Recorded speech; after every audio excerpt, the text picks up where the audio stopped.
Kita masih belum lupa dengan penculikan Nicolas Maduro. Kini Donald Trump sudah kembali berencana menangkap Presiden Kuba. Amerika Serikat secara terbuka menyatakan bakal meruntuhkan rezim Miguel Diaz-Canel yang dianggap otoriter. Dalam beberapa hari ke depan, kita mungkin akan kembali melihat presiden negara lain ditangkap oleh pasukan AS. Paman Sam lagi dan lagi berlagak seperti superhero dadakan yang memberantas kejahatan. Namun, pahlawan mana yang kerjaannya mengacaukan kedaulatan tetangganya dan hobi menangkap presiden negara lain?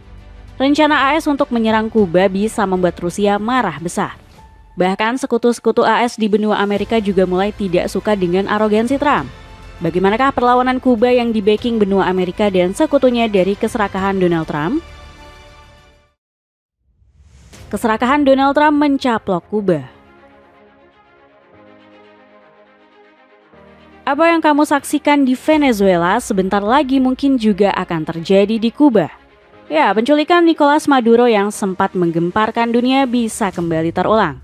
Kali ini targetnya adalah Presiden Kuba, Miguel Diaz-Canel, sosok yang paling dibenci Donald Trump saat ini. Selain rezim Ayatollah Ali Khamenei di Iran, AS sedang menyusun rencana untuk meruntuhkan pemerintah Diaz-Canel di Kuba. Bagi Trump dan Paman Sam, rezim ini adalah ancaman terbesar untuk pertahanan mereka. Jika kita melihat sejarah, ada konflik panjang antara AS dan Kuba. Sumber permusuhan kedua negara ini adalah ideologi komunisme. Kuba sampai sekarang masih dikenal sebagai negara komunis dengan sistem satu partai. Jika kamu berpikir komunis di sini berarti jahat dan pantas ditumpas, kamu salah besar.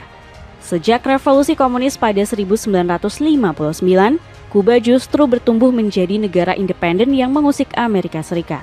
Di bawah kepemimpinan Fidel Castro, Kuba melakukan nasionalisasi besar-besaran terhadap aset-aset AS.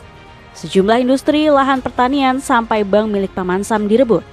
Nasionalisasi aset-aset AS ini kemudian didistribusikan ke rakyat Kuba. Intinya Castro dengan ideologi komunisnya ingin membuat penduduk Kuba semakin sejahtera. Hal ini dilakukan sebagai jawaban atas sanksi embargo ekonomi yang dijatuhkan Amerika Serikat. Apa yang dilakukan Kuba ini kemudian membuat negeri Paman Sam semakin marah.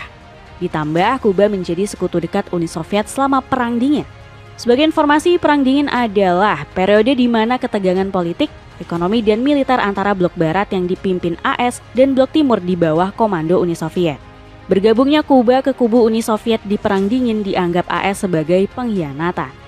AS merasa Kuba adalah tetangga jahat di belakang halaman rumah mereka yang sewaktu-waktu bisa menjadi base camp untuk musuh. Jarak Kuba dari Florida hanya berkisar 145 km yang membuat pertahanan AS sangat rentan untuk diserang Uni Soviet. Rentetan sejarah inilah yang membuat hubungan Kuba dan AS sangat jauh dari kata damai. Sekarang AS melihat peluang untuk menghancurkan rezim komunisme di Kuba. Kudeta pemerintahan Diaz-Canel terasa semakin dekat. Usai Trump mengeluarkan Executive Order atau perintah eksklusif terkait Kuba. AS sekarang mendeklarasikan status darurat untuk mengkudeta rezim komunis Kuba. Presiden Donald Trump menandatangani perintah eksklusif yang menyatakan keadaan darurat nasional dan menetapkan proses untuk mengenakan tarif terhadap barang-barang dari negara-negara yang menjual atau menyediakan minyak ke Kuba. Demikian rilis resmi Gedung Putih. Lagi dan lagi AS berlagak sebagai pahlawan dunia yang ingin menumpas kejahatan. Paman Sam ingin menjadi superhero yang berhasil menumpas rezim komunis Kuba. Mereka menuduh negara dengan penduduk 10 juta jiwa ini sebagai teroris yang melanggar hak asasi manusia dan tidak berpedoman pada demokrasi. Selain itu, Kuba juga dianggap mengancam keselamatan warga Amerika Serikat. Mungkin AS lupa caranya bercermin sehingga tidak sadar kalau mereka adalah penjahat sesungguhnya. Superhero mana yang kehadirannya justru mengganggu keselamatan banyak orang? Kebijakan politik AS yang melakukan embargo besar-besaran bikin rakyat Kuba menderita. Ekonomi Kuba terus dilemahkan dengan cara membatasi investasi asing ke negara tersebut. Hasilnya, Kuba hanya bisa bergantung dari impor minyak negara-negara sekutunya seperti Venezuela, Rusia, dan Iran. Sejak Trump menjabat, AS telah menjatuhkan 243 sanksi tambahan untuk Kuba. Hingga saat ini, Kuba tercatat sudah berada dalam embargo sanksi AS selama 60 tahun lebih. Pada 2014, media Reuters mencatat Kuba merugi hingga 116 miliar dolar AS atau sekitar 45 triliun rupiah akibat sanksi yang dijatuhkan oleh Paman Sam. Bayangkan jika jumlah tersebut adalah data 12 tahun lalu. Berapa kerugian yang sudah dialami Kuba saat ini? Kebiadaban Amerika Serikat menindas Kuba ini adalah bentuk penjajahan modern. Rusia dan benua Amerika bersatu backing Kuba. Ancaman Donald Trump untuk melumpuhkan rezim komunis Kuba bukan cuma omon-omon belaka. Dalam wawancara terbarunya, Presiden ke-47 AS ini sudah mewanti-wanti tentang keruntuhan Kuba. Kuba tampaknya siap untuk runtuh. Saya tidak tahu bagaimana apakah mereka akan bertahan. Tetapi Kuba sekarang tidak memiliki pendapatan, ujar Trump 7 Januari. Bukan hanya sang presiden, Marco Rubio selaku Menteri Luar Negeri AS juga membocorkan rencana serangan AS ke Kuba. Bahkan Rubio terang-terangan menyebut Paman Sam akan melakukan kudeta. Saya pikir kami ingin melihat rezim di sana berubah. Tidak diragukan lagi bahwa akan sangat menguntungkan bagi Amerika Serikat jika Kuba tidak lagi diperintah oleh rezim otokratis, jelas Rubio. Ancaman dari Trump dan orang kepercayaannya ini langsung membuat sekutu-sekutu Kuba bergerak. Sejumlah negara Amerika Latin mengecam perilaku AS yang semakin terlihat sebagai penjajah modern. Presiden Kolombia Gustavo Petro menyebut Paman Sam sebagai negara penghancur Amerika Latin. Petro menganggap kejahatan Trump menculik Nicolas Maduro sudah melampaui kebiadaban semua pemimpin diktator yang pernah ada di dunia. Apa yang Trump lakukan pada Maduro bahkan tidak pernah dilakukan oleh Hitler, Franco atau Salazar. Itu adalah prestasi paling busuk yang bisa dilakukan oleh Amerika Serikat. Dalam komentar terbarunya, Petro meminta seluruh negara Amerika Latin untuk bersatu. Menurutnya mereka bisa menghentikan keserakahan AS dan Trump jika berani melawan secara kolektif. Amerika Latin harus bersatu atau kita semua akan diperlakukan sebagai budak rendahan oleh Amerika dan Trump, tegas Petro. Kemarahan pada Amerika Serikat ini juga terlihat dari komentar Presiden Meksiko. Claudia Sheinbaum menuduh Trump ingin membuat rakyat Kuba semakin menderita. Politikus perempuan ini menolak keras perintah Paman Sam untuk tidak mengirim minyak ke Kuba. Kami akan mencari cara, tentu saja tanpa membahayakan Meksiko, tetapi selalu mencari solidaritas dengan rakyat Kuba, kata Claudia kepada para wartawan. Solidaritas untuk Kuba juga ditunjukkan oleh Kanada selaku sekutu dekat Amerika Serikat. Baru-baru ini Trump dibuat marah besar karena Kanada masih aktif menyuplai minyak ke Kuba. Ibarat bocah kecil yang dihianati oleh teman dekatnya, Trump langsung tantrum dan mengancam Kanada. Ia menakut-nakuti negara daun maple tersebut dengan kenaikan tarif dagang. Trump menyebut Kanada bisa mendapat tarif dagang baru sebesar 50% jika tetap mengirim minyak ke Kuba. Meski diancam, Kanada sama sekali tidak takut. Keputusan Kanada ini benar-benar meruntuhkan harga diri Amerika Serikat. Satu persatu sekutu dekat AS mulai berpaling dan menolak tunduk dengan perintah Paman Sam. Baru-baru ini Kanada juga semakin terang-terangan mengkhianati AS usai menjalin kerjasama ekonomi dengan Cina. Perdana Menteri Mark Carney disambut dengan ramah oleh Presiden Xi Jinping di Beijing. Carney menjadi Perdana Menteri Kanada pertama yang berkunjung ke Cina dalam 10 tahun terakhir. You mentioned mine is the first visit of a Canadian Prime Minister to China in nearly a decade. The world has changed much since that last visit. Respon keras juga ditunjukkan oleh Cina usai Trump mengancam bakal mengkudeta rezim Kuba. Juru bicara Kementerian Luar Negeri Cina, Guo Jiakun, memastikan Cina tetap akan berdiri di belakang Kuba. Terlepas Trump mengancam negara-negara yang membela Kuba dengan sanksi tarif dagang, Cina dengan tegas menentang segala tindakan dan praktik tidak manusiawi yang merampas hak rakyat Kuba untuk bertahan hidup dan berkembang, kata Guo dilansir dari Global Times. Kekuatan sekutu yang membacking Kuba semakin paripurna jika Rusia turun tangan. Sejauh ini negeri yang dipimpin Vladimir Putin ini masih memantau eskalasi konflik antara Kuba dan AS. Dalam berbagai laporan media, Rusia telah memastikan posisinya di konflik ini. Negeri beruang merah tetap melanjutkan dukungan untuk Kuba, terlepas ancaman Trump dan AS. Jika eskalasi konflik meningkat dan terjadi kudeta rezim Miguel Diaz-Canel, bukan mustahil Rusia bakal terjun langsung. Selama ini hubungan diplomasi Rusia dan Kuba sangat dekat. Pada tahun 2024, militer Rusia dan Kuba pernah menggelar latihan bersama.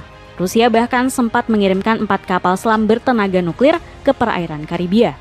Rusia seolah tengah memamerkan kekuatan mereka di belakang halaman rumah AS. Konvoi 4 kapal selam bertenaga nuklir tersebut menjadi aksi militer terbesar Rusia di Kuba dalam beberapa tahun terakhir. Kemesraan diplomasi Rusia dan Kuba yang terus menguat jelas bikin Trump kepanasan. Paman Sam sudah kembali deja vu dengan suasana perang dingin. Ketakutan AS terhadap aliansi Rusia-Kuba semakin valid setelah dua negara tersebut memperkuat pakta militer. Sebagai informasi, pakta militer adalah perjanjian formal antar negara untuk saling mendukung secara militer, pertahanan kolektif, dan keamanan bersama. Pakta militer yang ditandatangani Rusia dan Kuba pada Oktober 2025 ini membuka banyak kerjasama baru. Kuba bisa melakukan latihan militer bersama, menerima pasokan senjata, dan mengizinkan pangkalan militer Rusia berdiri di negaranya. Sepatu bola keren Alpha Kumo ini cuma 100 ribuan aja, cek link di bawah ini. Kuba memberikan perlawanan keras. Respons positif dari para sekutu membuat Kuba tak gentar meladeni arogansi Donald Trump. Di tengah krisis ekonomi akibat embargo ekonomi dan Amerika Serikat, Kuba tetap enggan menyerahkan kedaulatan negaranya. Presiden Miguel Diaz-Canel sudah mengeluarkan statement perlawanan. Lewat unggahan di sosial media X, politikus 65 tahun ini bertekad meladeni ancaman Trump. Dalam postingan tersebut, Diaz-Canel bersumpah dirinya dan rakyat Kuba akan terus melawan. Dengan narasi palsu yang penuh kebohongan, Presiden Trump bermaksud untuk mencekik perekonomian Kuba dengan memberlakukan tarif pada negara-negara yang secara berdaulat memperdagangkan minyak dengan Kuba, tegas Diaz-Canel. Bukan hanya kecaman keras, sang presiden juga menetapkan siaga militer untuk merespon ancaman kudeta AS. Dikutip dari media AFP, Diaz-Canel memantau langsung latihan militer yang melibatkan satuan tank angkatan bersenjata Kuba tersebut. Ia terlihat didampingi Jenderal Alvaro Lopez Mira, Menteri Angkatan Bersenjata Kuba, serta sejumlah pejabat militer senior lainnya. Diaz-Canel tidak ingin bernasib sama dengan Nicolas Maduro yang dijebloskan ke penjara AS. Seruan perlawanan dari sang presiden juga direspon oleh rakyat Kuba. Seolah penduduk negara yang terletak di kawasan Karibia ini lebih rela mati ketimbang menjadi boneka Amerika Serikat. Mereka turun ke jalan untuk melakukan aksi unjuk rasa menentang rencana invasi AS ke negaranya. Esta marcha es un grito del pueblo cubano a toda la injusticia que ha pasado con América Latina, con todo el proceso de Maduro, todo lo que quiere Trump con América Latina, que no puede ser. Quiere que América Latina sea su patio trasero, y nosotros, esta marcha es un grito de nosotros los cubanos, del pueblo cubano, de la juventud cubana, hacia todas esas cosas que... Ribuan penduduk Kuba dari berbagai kalangan, tua dan muda, dengan kompak meneriakan satu hal. Mereka tidak ingin Kuba menjadi halaman belakang Amerika Serikat yang seenaknya bisa diutak-atik oleh Trump. Rakyat Kuba nggak mau tertipu dengan akal bulus Amerika Serikat yang ingin menggulingkan rezim Diaz-Canel. Penduduk Kuba ternyata sadar kalau intervensi AS justru akan membuat negara mereka makin kacau. Paman Sam sudah membuat mereka sangat menderita dengan embargo ekonomi. Jika AS berhasil menculik Presiden Diaz-Canel, bisa jadi rakyat Kuba justru akan semakin sengsara.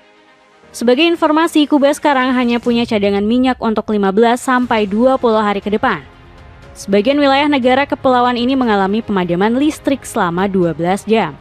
Penderitaan yang dialami rakyat Kuba ini bikin Menteri Luar Negeri Bruno Rodriguez mengecam Trump.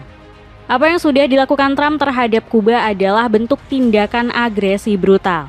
Kami secara terbuka mengecam tindakan agresi brutal ini terhadap Kuba dan rakyatnya, yang selama lebih dari 65 tahun telah mengalami blokade ekonomi paling panjang dan kejam yang pernah diberlakukan terhadap suatu bangsa dan kini dipastikan akan mengalami kondisi kehidupan ekstrem, tegas Bruno. Krisis Kuba semakin memuncak dan eskalasi konflik dengan AS terus bertambah. Bukan mustahil kita akan segera melihat Kuba dan rakyatnya berdarah-darah melawan kejahatan sang teroris dunia, Amerika Serikat. Sepatu tempur dari Lido ini lagi diskon sampai 100 ribuan. Cek linknya di bawah ini. Dengan perlawanan keras yang dilakukan oleh Kuba dan para sekutunya, akankah kali ini Amerika Serikat dan Donald Trump gagal total menjalankan misi liciknya?